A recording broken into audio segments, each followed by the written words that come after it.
Just now changing tact, talk about disclosure. So as far as disclosure is concerned, are we basically being led up the garden path? Well, we're being led, that's for sure. I believe it's a slow drip disclosure.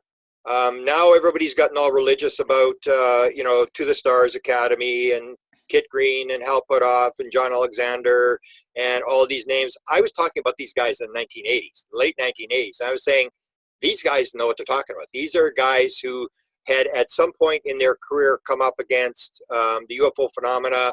The prime example would be Kit Green. Kit Green ran the weird desk at the CIA. He was the head of life sciences for the CIA.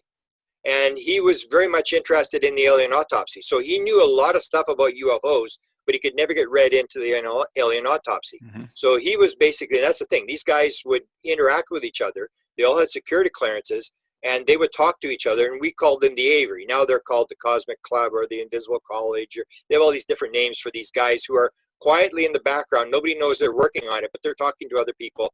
So yeah, there's a disclosure. What I've sort of changed my opinion in the last couple of years is, and this is based upon watching what these very high level guys are saying.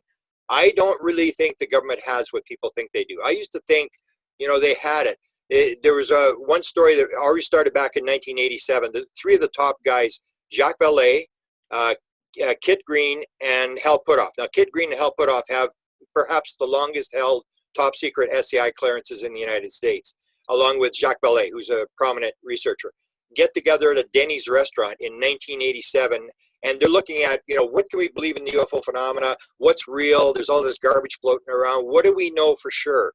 And what they came up with was called the core story. We are being interacted by some sort of intelligence, whatever it is, ET, whatever it is.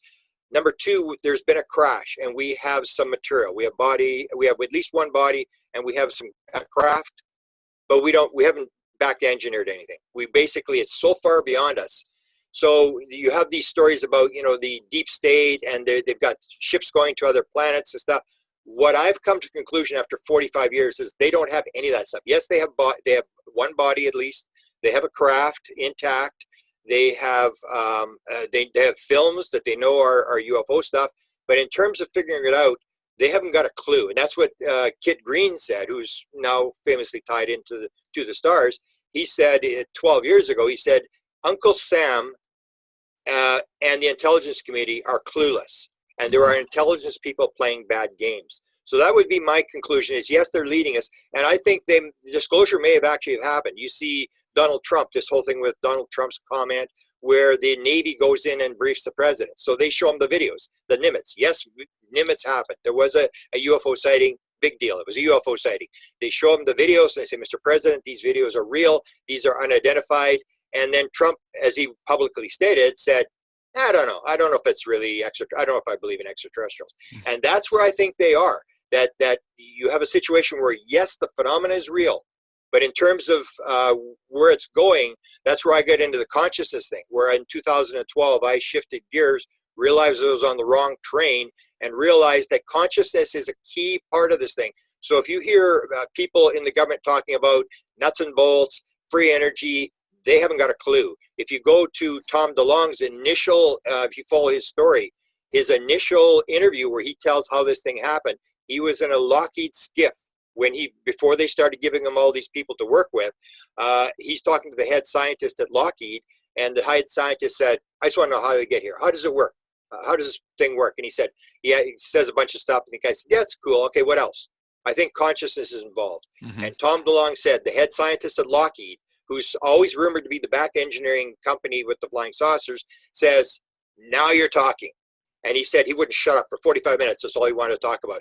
So if a person is talking about ETs, aliens, nuts and bolts, and they don't talk about consciousness, I don't think they have a clue. So, and what you hear in the UFO community and in the military is this idea of evil aliens, we're going to shoot them down, all this kind of stuff.